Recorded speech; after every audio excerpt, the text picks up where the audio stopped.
bastard. He must be hiding around here somewhere.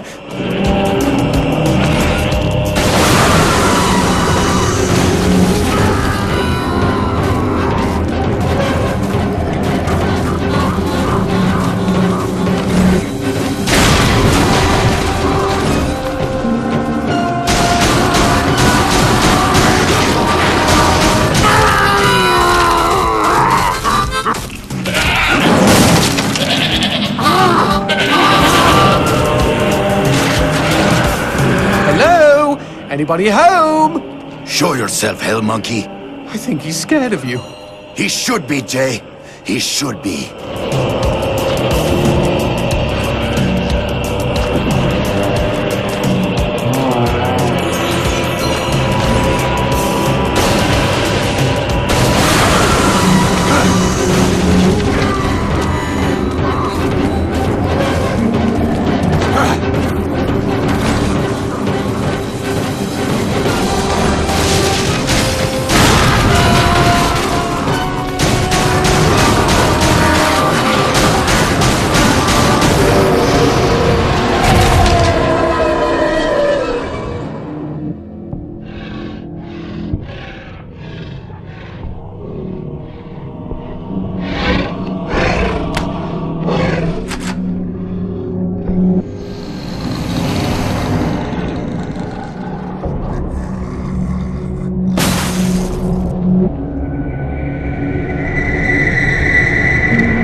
Nice rock. Shove it into my face, G. Trust me, it doesn't mean we're engaged or anything. Might be a tight fit, but okay.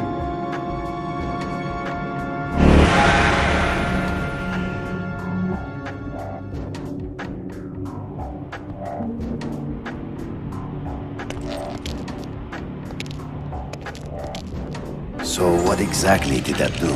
Blue gems let me transform into new tools of war, new gears of me. In other words, A new weapon. Magnifico. you know, I bet all the VIPs are walking around with blue gems.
You know I found Paula in a dumpster, right? What?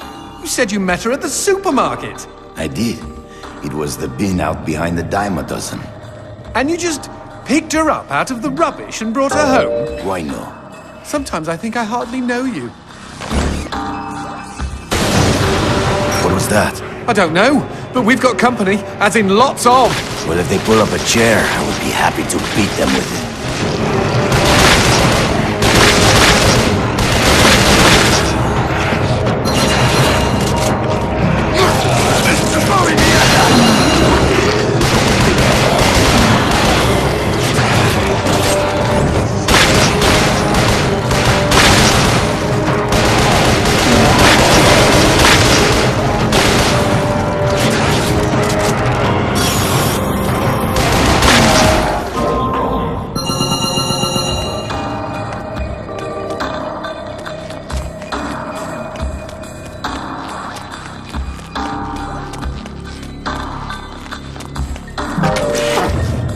The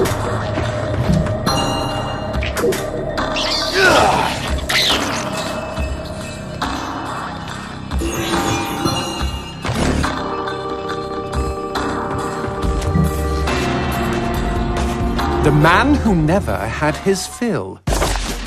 It was a cold and snowy eve. Certainly no night for a man without a home to be walking these grey and endless streets. Inside the pizza parlour, George Reed spun a lively tune on his harmonica. The local children giggled and pointed excitedly at the harmonica man as their parents glowed with approval. His reward would be all the pizza he could eat, 6 pies at least, and a warm bed in one of these folks' homes. He knew they were good for it.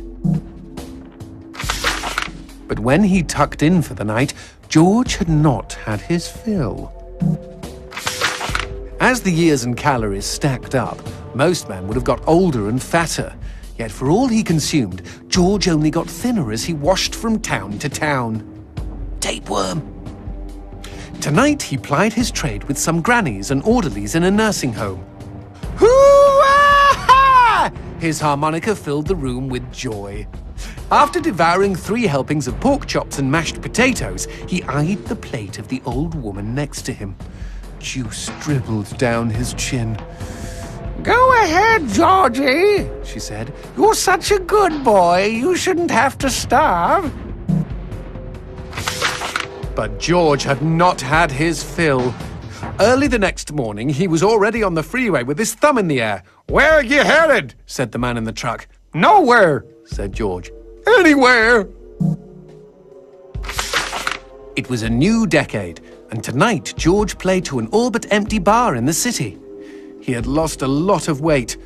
Afterwards, the only woman in the joint took the stool next to him and asked him his name. The bartender leaned over the counter. "You don't know this guy, Mary. George is famous, been all over the tri-state area." With a wink, he added, "Man's insatiable." And that night, George proved it as he buried his face in Mary's beaver. Holy woodland creatures! Attaboy, George!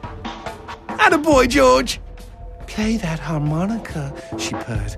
But even after 5 trips to heaven and back, he had not had his fill. The morning after was an awkward affair as they stared at each other over coffee. One wanted to feel more, the other just wanted to feel.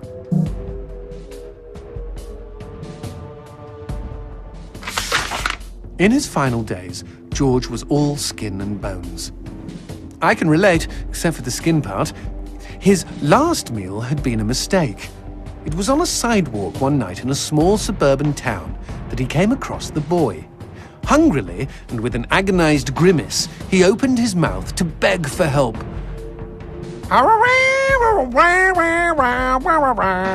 Out came a cacophony of wheezes and toots, but the boy understood. Wait, you mean Jorge ate his harmonica? Once he was alone, George Reed looked at the candy bar he held in one hand and began to cry.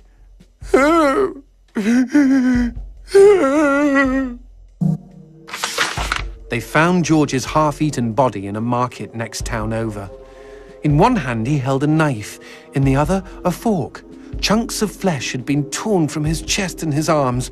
Blood framed an eerie smile. The wind that morning blew fierce, and as it whistled through the hole he'd carved out of his own neck, the harmonica man played his last song in this world. There were Gawkers, and many knew him. They shared stories of how he'd filled them with hope, filled them with life. They, at least, had had their fill. Especially Mary. The end.